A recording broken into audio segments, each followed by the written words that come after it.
This reveals a lot about the Baltimore Ravens because one hire this offseason may have answered one of the biggest questions surrounding the team, and almost nobody is talking about it. When Baltimore brought in Declan Doyle as the offensive coordinator, they weren't just replacing a coach, they were revealing exactly how they believe this offense can step up to the next level. And if I'm completely right, I think the player that stands out and would benefit more from this acquisition in the offensive coordinator room is no further than Rashad Bateman. Due to Rashad Bateman's season last season, nobody more on the Baltimore Ravens could benefit from a coaching change and a new offensive system being integrated into the Baltimore Ravens system. Well, before we get into any of that, welcome to Ravens Digest. And you guys are going to want to make sure to subscribe to Ravens Digest. We just hit 100 subscribers. Thank you all to the community for this early grind that you guys have been a part of. We really appreciate you guys staying with us, sticking through. And the road to 500 subscribers has now began and is fully underway. Happy to be providing these videos for you guys. Glad that you guys are enjoying them every week and every day. So let's just keep going. Let's just keep pushing, and let's continue to build this family and this community at Ravens Digest that we are creating. Now, specifically when we're talking about Declan Doyle, the newest acquisition in the Baltimore Ravens offensive coordinator room, he is now replacing the former coordinator of Todd Monken. Declan Doyle is also one of the youngest offensive coordinators in the NFL at just 30 years old. Now, he was a Chicago Bears offensive coordinator with one season and helped the trajectory of Caleb Williams' career and that whole resurgence that Chicago saw over the last year. He began his coaching career as a student assistant at Iowa before coming to the NFL and also spent 4 seasons under Saints former head coach Sean Payton. He also followed Sean Payton to Denver as a Broncos tight end coach, and as we talked about, spent 2025 with Ben Johnson, the newest hire of the Chicago Bears, to help prepare weekly game plans, offensive installs, and player development, which was key and really seen for the Bears last year as they had emergence in superstars such as Rome Odunze, Colston Loveland in the rookie end, the tight end from Michigan, and other players of the Chicago Bears whose offensive game had been elevated due to the resurgence of Declan Doyle. Now, even though Ben Johnson was the one calling the plays, Doyle was heavily involved in building the offense from week to week. Now, why would Baltimore hand one of the league's most talented offenses to a 30-year-old coach, one of the youngest coaches to ever be a part of the Baltimore Ravens? Now, Declan, in general, is something that Jesse Minter was specifically looking for to simply not just replace Todd Monken, but to have somebody who could evolve the offense in a completely different perspective. Now, Doyle has spent his career learning from 2 of the NFL's best offensive minds of Sean Payton and Ben Johnson. These offenses are specifically known to have heavy pre-snap motion, creative formations, receiver-friendly concepts, pretty efficient quarterback play all around, and creating easy completions instead of asking a player to win difficult matchups every single step. Baltimore is clearly begging on the innovation instead of just simply running the same offense that Todd Monken had ran. Now, the biggest differences between Todd Monken's offense specifically was that Ravens fans felt as if Todd Monken's offense, in those certain late game scenarios was way too unlavish and way too predictable at times, which caused the Baltimore Ravens to collapse in the fourth quarter multiple times and times again, of being able to not have that offensive play calling that is innovative to create that sense in the defense of guessing and being able to know what is actually occurring from play to play. Now, Declan Doyle, as he was formerly in that system with the Chicago Bears and Ben Johnson is known for having some of the flashiest play calling in the NFL as a whole. And bringing this system and learning from this system could do nothing more but benefit the Baltimore Ravens and also benefit the Baltimore Ravens offense as a whole. Now, the Baltimore Ravens offense, as we shift and talk about it specifically, what does this mean for the Ravens offense as it is not just affecting one player? Lamar Jackson should have more offensive answers against pressure. There should be more efficient passing concepts and more opportunities for explosive plays.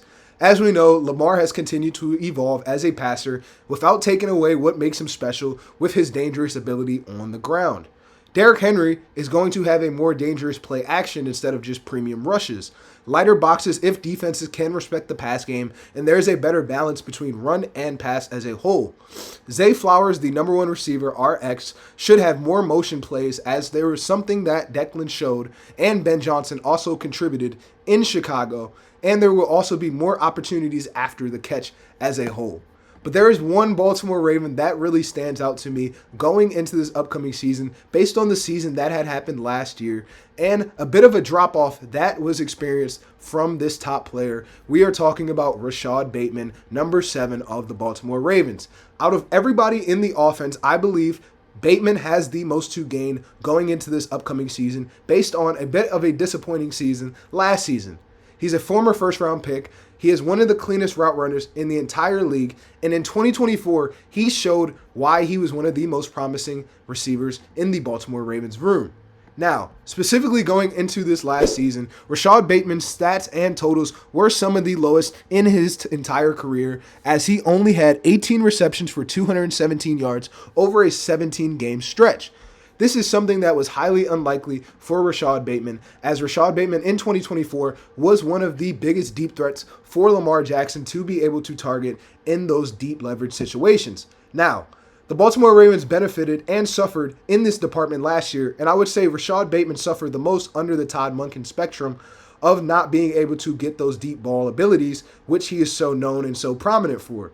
If the defenses take away that long playability for Rashad Bateman, it makes it harder for him to contribute, as Baltimore Ravens looks to see him as a deeper threat as he was in 2024, catching many touchdowns in a deep go route scenario or those deep post scenarios, which he benefited from very highly.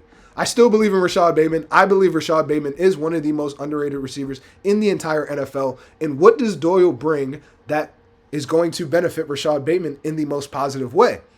I believe this is the overall system that Doyle has seen from Sean Payton and Ben Johnson of a bunch of different offensive consistencies that the Baltimore Ravens can integrate into this new system to make it completely different from what Todd Monken was providing the Baltimore Ravens offense. This offense consistently uses motions, stack releases, bunch formations, different route combinations that are not just go routes and slant routes, offensive spacing as a whole to create more depth within the spacing of the field, and design mismatches to take advantage from across the field.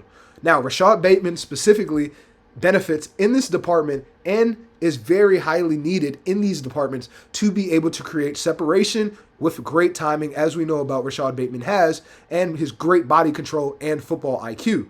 Going into this season, Declan Doyle has already stated that Rashad Bateman, even though he has been in and out of training camp and in and out of the practice facility as a whole this whole entire offseason, Rashad Bateman is one of the best and highest ethic workers that Declan Doyle has seen going into this season.